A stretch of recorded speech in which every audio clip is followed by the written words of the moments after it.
La paracha qui nous occupe ce soir, la paracha Vayetse, raconte essentiellement l'histoire de l'exil forcé de Jacob au pays de sa future belle famille, à Haran.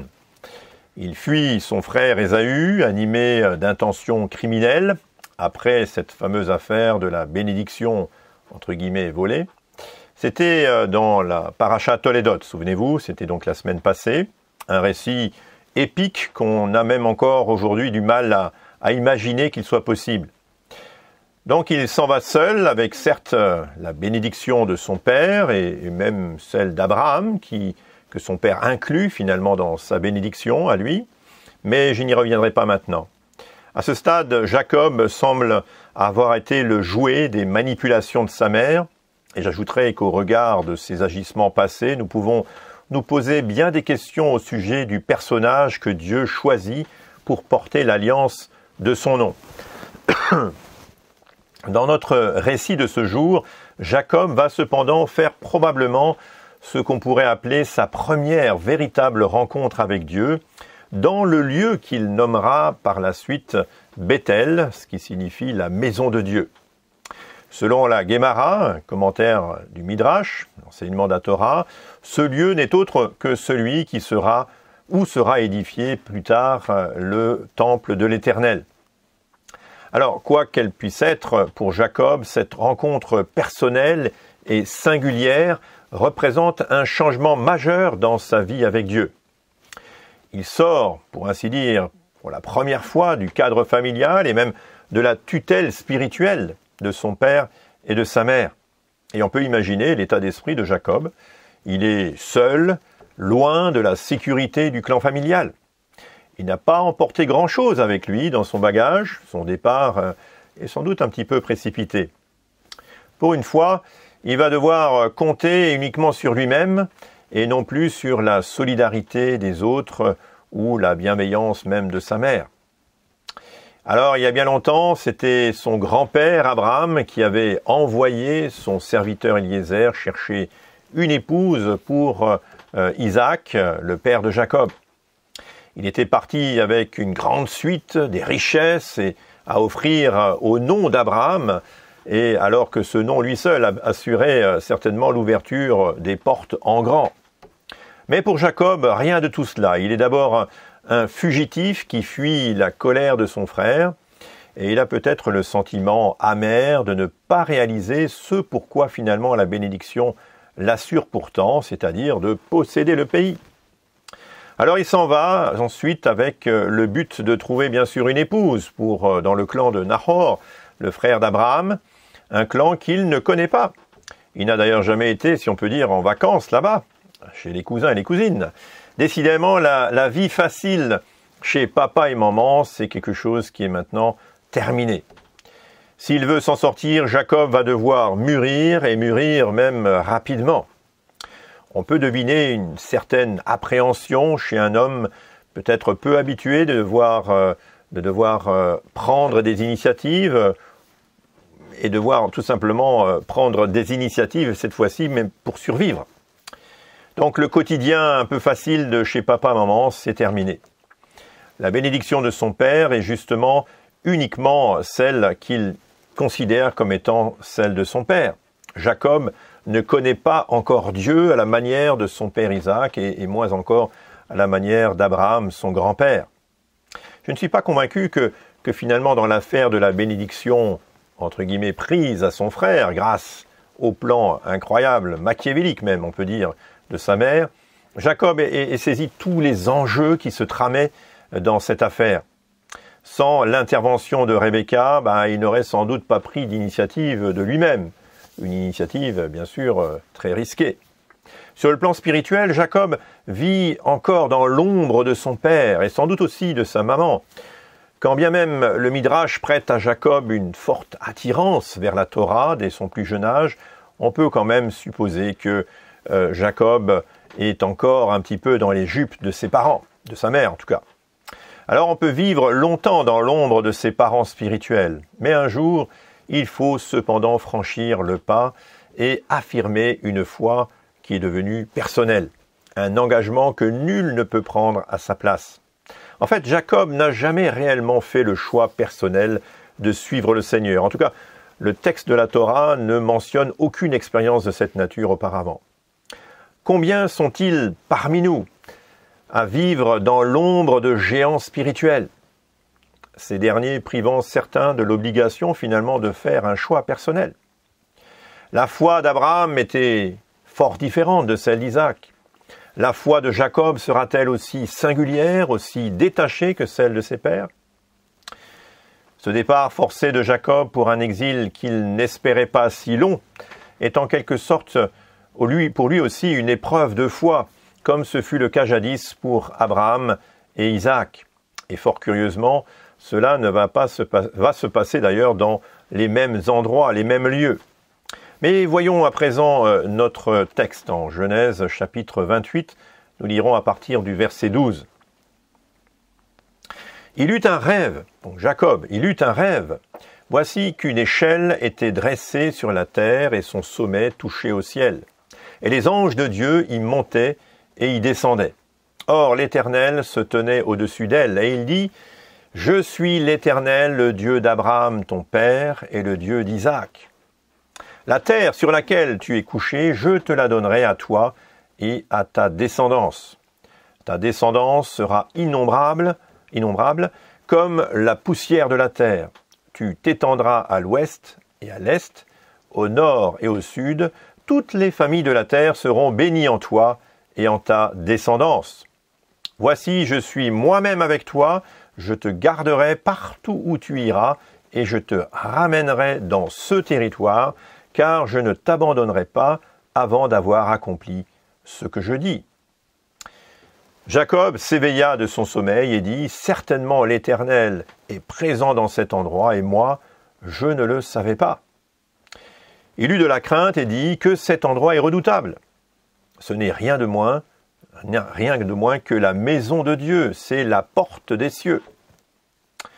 Et un petit peu plus loin, au verset 20, Jacob fit un vœu en disant: Si Dieu est avec moi et me garde sur la route où je vais, s'il me donne du pain à manger et des habits pour me vêtir, et si je retourne en paix à la maison de mon Père, alors l'Éternel sera mon Dieu. Alors, nous n'avons pas le temps de passer en revue toutes les questions que soulève finalement le texte. Je ferai cependant quelques remarques. D'abord, Dieu se révèle à Jacob dans un rêve, une vision, une démarche plutôt inhabituelle par rapport à la façon dont Dieu s'adressait finalement aux patriarches qui ont précédé Jacob. Était-ce une manière plus indirecte de communiquer et de se rendre finalement accessible? Jacob avait-il une certaine crainte, comme son père Isaac d'ailleurs en avait une, de rencontrer Dieu face à face? Ce qui est sûr, c'est que pour Jacob, c'est une expérience nouvelle. Une expérience qui en augure d'autres d'ailleurs, et également inédite. L'image de l'échelle a donné lieu en réalité à de nombreuses interprétations. Et le Midrash y discerne une illustration en partie prophétique d'ailleurs des postures de Jacob, à la fois dans une proximité du Seigneur dans le ciel, tout en ayant encore un ancrage ferme sur la terre. Une sorte de Jacob connaissant une double dimension spirituelle et humaine. Plutôt énigmatique d'ailleurs comme appréciation du Midrash. Je pense pour ma part que le rêve est en réalité en lien étroit avec la bénédiction de l'Éternel elle-même qu'il a reçue peu de temps auparavant. Les anges qui montent et qui descendent témoignent d'une activité protectrice et aussi providentielle. Encore à venir pour Jacob, tout autant d'ailleurs que passée et présente. Ce n'est pas la première fois qu'il bénéficie finalement de la grâce de Dieu sur le plan matériel et sur le plan spirituel. La vision dans le rêve tend peut-être aussi à rétablir dans l'esprit de Jacob une image plus exacte de la personne de Dieu. En effet, Jacob est imprégné d'une image de Dieu qui ressort directement de la vie spirituelle de son père Isaac. Pour bien comprendre l'état spirituel de Jacob en cet instant, il nous faut considérer l'événement qui a marqué d'une manière indélébile, on peut dire, la vie du patriarche Isaac. Il s'agit bien entendu de l'Akéda, la demande incroyable de Dieu à Abraham d'offrir en holocauste son fils Isaac. On retrouve cela dans le Genèse chapitre 22. Mais sans revenir sur l'enseignement de cette paracha de Vayera, qui relate cet épisode de la vie des patriarches, il est certain que le cheminement d'Isaac avec son père, Abraham, connaît là un tournant lors de cet événement emblématique. Qui plus est, Isaac va percevoir pour la première fois sans doute une vision de Dieu qui va le terrifier. À tel point d'ailleurs que Jacob parlera ultérieurement de Dieu comme la terreur d'Isaac, en Genèse 31, verset 42. Or, l'événement s'était déroulé, selon la tradition, dans ce même lieu, sur le mont Moria, un lieu d'autant plus symbolique que c'est l'endroit même où sera érigé plus tard le temple. Pour Jacob, cette révélation est donc en quelque sorte une restauration, la guérison d'une vision un peu faussée de Dieu. Par ailleurs, il est intéressant de relever une illustration assez analogue d'ailleurs dans l'évangile de Jean et dans la bouche même de Yeshua. En effet, en Jean 1, verset 51, Yeshua, après avoir fait l'éloge, si on peut dire, de Nathanaël, fait cette déclaration assez étonnante, surprenante. Mais lisons déjà au verset précédent, donc au verset 46 jusqu'au verset 51. Nathanaël lui dit, « Peut-il venir de Nazareth quelque chose de bon ?»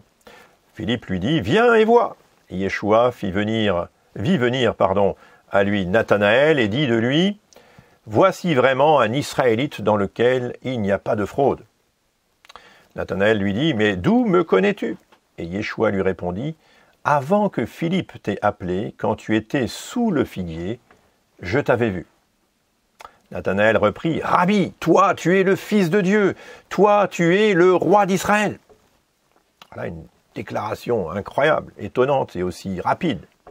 Et Yeshua lui répondit, « Parce que je t'ai dit que je t'avais vu sous le figuier, tu crois, tu verras de plus grandes choses que celles-ci. En vérité, je vous le dis, vous verrez le ciel ouvert et les anges de Dieu monter et descendre sur le Fils de l'homme. » Étonnant passage, n'est-ce pas, où Nathanaël reconnaît extrêmement rapidement, sur une simple parole de Yeshua, la nature divine et l'autorité royale de Yeshua. Alors il convient de rappeler que Yeshua n'a pas encore véritablement commencé à accomplir des miracles, ni même son propre ministère, en tout cas pas à ce moment-là. Aussi, quand il évoque cette vision à venir du ciel ouvert et des anges montant et descendant sur le Fils de l'homme, c'est-à-dire sur lui-même comme le Messie, il annonce clairement l'exercice de la puissance de Dieu et des manifestations divines qui vont arriver. L'expression « en vérité » du verset 51 est en réalité une sorte de transcription en grec du fameux « amen » en hébreu, qui accentue ou confirme de manière ferme les propos qui suivent ou qui précèdent. Donc pour Jacob, cette vision en rêve illustre, à mon avis, la façon dont Dieu va se tenir à ses côtés pour réaliser les promesses qu'il vient d'énoncer, et ce n'est pas des moindres, c'est des promesses importantes, un puissant encouragement en tout cas pour le patriarche Jacob. Deuxième remarque que je ferai, Dieu, en répétant les clauses de la promesse faite à Abraham et à Isaac, quand on regarde de près, elle ressemble beaucoup à celle de Genèse 12, eh bien, en quelque sorte, Dieu officialise, en quelque sorte, la transmission de l'alliance à Jacob. Abraham à Isaac, Isaac à Jacob, puis à sa descendance aussi après lui. Et la promesse concerne d'une part la terre d'Israël, la descendance innombrable, la protection et la présence permanente de l'Éternel à ses côtés, et j'ajouterai même la présence de l'Éternel à ses côtés durant son exil. Parce que là, il commence quand même un voyage qui va l'amener loin, en fait, de la terre dont il est le bénéficiaire. Le Midrash évoque pour sa part une prophétie future et la succession de royaumes. Mais bon, à ce stade, Jacob a une vision plutôt à court terme. Les versets 16 et 17 présentent un Jacob qui réalise que son rêve touche à une réalité qu'il ignorait jusque-là. Jacob, verset 16, Jacob s'éveilla de son sommeil et dit, « Certainement l'Éternel est présent dans cet endroit, et moi je ne le savais pas. » Il eut de la crainte et dit que cet endroit est redoutable, ce n'est rien moins que la maison de Dieu, c'est la porte des cieux. Quelle interprétation de son rêve, incroyable. Le rêve serait-il plus qu'un rêve? Le spirituel et le temporel semblent ici un petit peu en quelque sorte se rejoindre, un peu comme lorsqu'on se réveille brusquement en pleine nuit et que l'on se demande si on est encore dans son rêve ou si on est dans la réalité.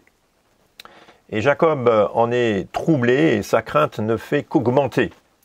Cela me fait penser à un épisode de la vie du prophète Élisée. Souvenez-vous, en 2 Rois 6, verset 15, l'assistant de l'homme de Dieu se leva de bonne heure et sortit, et voici qu'une troupe entourait la ville avec des chevaux et des chars. Et le jeune serviteur dit à l'homme de Dieu, « Ah, mon Seigneur, comment ferons-nous » Il répondit, « N'aie pas peur, car ceux qui sont avec nous sont plus nombreux que ceux qui sont avec eux. » Et Élisée pria en disant, « Éternel, ouvre ses yeux, je t'en prie, pour qu'il voie. » L'Éternel ouvrit les yeux du jeune serviteur qui vit ceci, la montagne pleine de chevaux et de chars de feu, des chars de feu autour d'Élisée. Combien de fois ne sommes-nous pas effrayés par nos réalités quotidiennes difficiles? Et Jacob est lui aussi dans la crainte pour son avenir et même sa subsistance. Mais la vision qu'il reçoit ne devait-elle pas justement le rassurer? L'aurions-nous été d'ailleurs si nous avions eu le même rêve? Or, sa réaction est pour le moins surprenante. Il est dans la crainte en réalisant qu'il est couché en quelque sorte sur une porte ouverte vers le ciel, la maison de Dieu. Et il fait ensuite un vœu qui est en même temps un engagement à contretemps. Verset 20, Jacob fit un vœu en disant « Si Dieu est avec moi et me garde sur la route où je vais, s'il me donne du pain à manger et des habits pour me vêtir, et si je retourne en paix à la maison de mon père, alors l'Éternel sera mon Dieu. » Voilà une curieuse façon de répondre finalement, dans son rêve certes. Quoique Dieu lui ait fait la promesse de se tenir à ses côtés, il formule son engagement au conditionnel avec de nombreux si. Le Midrash est d'ailleurs très souvent un peu embarrassé par cette réaction qui fait paraître Jacob manquant un peu singulièrement de foi. Certains suggèrent même que Jacob demande modestement le strict nécessaire, comme s'il était un homme d'une grande modestie. Sauf qu'il conditionne sa foi même avec ce nécessaire. D'autres attribuent sa crainte à l'attitude jugée hostile des anges qui se tiennent sur l'échelle, un avis toutefois qui reste quand même plutôt minoritaire parmi les commentateurs. Qui plus est, Jacob sollicite du pain, des habits, comme si la présence divine n'incluait pas là également, évidemment, ses conditions ou ses considérations matérielles. Jacob me semble encore imprégné quelque part de la perception divine erronée de son père Isaac. Et il reproduit là la même crainte maladive de son père. Que se serait-il passé alors s'il avait été confronté à la Shekhinah de Dieu, la présence divine, une colonne de feu ou une nuée, et pas en rêve cette fois-là? Dieu choisit donc le rêve pour parler au patriarche. Est-ce une manière plus soft de s'adresser à un fugitif comme Jacob, plus adaptée en tout cas aux dispositions spirituelles présentes de Jacob? Et la réponse de Jacob est sans doute un peu embarrassante. On peut s'interroger, n'est-ce pas un peu charnel que de se préoccuper de la nourriture et du vêtement alors que l'Éternel vient de lui brosser un tableau de son avenir, mais incroyable, où implicitement ses besoins élémentaires seraient forcément comblés? Voilà bien des considérations très humaines et des arguments que nous ne manquons pas de faire valoir à Dieu quand cela nous arrange aussi. Yeshua n'a-t-il pas d'ailleurs affirmé aux disciples en Matthieu 6, verset 25, « C'est pourquoi je vous dis, ne vous inquiétez pas pour votre vie de ce que vous mangerez, ni pour votre corps de quoi vous serez vêtus. La vie n'est-elle pas plus que la nourriture et le corps plus que le vêtement ?» Jacob a non seulement hérité de la même crainte spirituelle de Dieu, de l'Éternel, que son père Isaac avait, Mais peut-être aussi il a hérité de son côté un peu charnel ou sensuel, son attachement au bien matériel ou sa crainte de manquer. Nous sommes tous un peu comme ça, la crainte de manquer. Jacob va encore devoir prendre beaucoup de temps pour cheminer avec Dieu et prendre conscience de l'extraordinaire dimension spirituelle des promesses divines faites à ses pères et à lui-même. Et même de considérer finalement ce que Dieu lui promet comme quelque chose qui inclut, je dirais, le contentement et la satisfaction complète. Quelle leçon tirer pour nous alors de cette histoire ? D'abord que si l'appel de Dieu vient très tôt, peut-être même dès le ventre maternel, comme c'est le cas pour Jacob, il ne préjuge pas des choix personnels, des cheminements spirituels et même des apprentissages de la vie nécessaires. On aurait pu imaginer à Jacob en tout cas, une vie moins tourmentée et un début de carrière dans le ministère autrement moins chaotique. Il n'en a rien été. Jacob n'a pas mûri prématurément. Et les croyants que nous sommes non plus. Il convient de réaliser que si nous sommes souvent pressés, Dieu a lui tout son temps. Il ne nous épargne pas les épreuves, mais il les utilise pour nous faire avancer toujours plus dans ses plans à lui. Par ailleurs, Dieu ne semble pas trop tenir rigueur à Jacob finalement de ses dispositions un peu charnelles, de ses réponses un petit peu, enfantines presque. Loin de moi l'idée de minimiser les problèmes liés à l'affection excessive que nous pourrions nourrir pour les biens matériels, le confort, les plaisirs. C'était un problème pour Jacob, très certainement, qu'il a en quelque sorte hérité du modèle de son père ou même de son frère peut-être, Ésaü. Dieu va forger avec l'expérience dans la vie de Jacob un tout nouvel état d'esprit, mais il aura fallu qu'il quitte son père et sa mère pour cela. Ce qui m'inquiète, c'est finalement les conséquences sur nos enfants ou notre entourage d'une attitude spirituelle parfois aussi charnelle et contestable, surtout quand elle perdure dans le temps. Ne craignons pas de nous examiner nous-mêmes pour voir où nous aurions besoin de grandir ou mûrir sur ce plan. Le Midrash en général, pas toujours, présente les patriarches de manière quasi exemplaire. En réalité, je trouve que tous les patriarches nous sont finalement décrits dans la Torah avec des qualités fortes, mais aussi des faiblesses et une humanité fort compréhensible. Cela les rend d'autant plus accessibles pour nous. Leur foi n'en ressort que de manière plus appréciable et surtout plus recevable. Ne nous faisons donc pas trop d'illusions sur nous-mêmes. Nous avons tout autant que les patriarches des qualités et des défauts qui sont appréciés ou qui dérangent notre entourage et jusque dans l'assemblée. Je ne suis pas sûr que j'aurais apprécié de croiser Jacob au début de cette paracha. Jacob a appris, parfois dans la souffrance, le sens et la perspective des promesses divines. La crainte maladive de l'homme Jacob s'est transformée en une foi dans le Dieu qui tient sa destinée dans sa main. La suite de sa vie donne l'impression que presque tout lui échappe et qu'il ne maîtrise presque plus rien. Mais n'est-ce pas justement dans ce genre de situation que la foi dans le Dieu saint l'amène à vivre quand même dans la paix, quelles que puissent être les circonstances de sa vie? Jacob a usurpé son frère, en particulier dans l'affaire du droit d'aînesse, le fameux plat de lentilles. Et à cet instant précis, il ne pensait sans doute à rien d'autre qu'aux richesses matérielles de son père. Il a appris qu'en définitive, le droit d'aînesse, c'est-à-dire le droit du premier-né, consistait avant tout à assumer la responsabilité de l'alliance et de la transmission de celle-ci. Une transmission à la génération à venir, la prorogation des promesses, un témoignage vivant, et à travers la bénédiction du Père, l'élargissement à la fois du plus grand nombre. Des siècles après, nous sommes, nous, les bénéficiaires de cette bénédiction. Voilà une méditation en tout cas, et des questions qui ne manqueront pas d'alimenter nos échanges durant ce Shabbat, j'en suis convaincu. Je vous souhaite un Shabbat Shalom, et si ces enseignants vous encouragent, vous édifient, alors n'hésitez pas à les partager tout autour de vous, et bien entendu à vous abonner, si ce n'est pas déjà le cas, et puis à cliquer sur la petite clochette afin de recevoir toutes les notifications.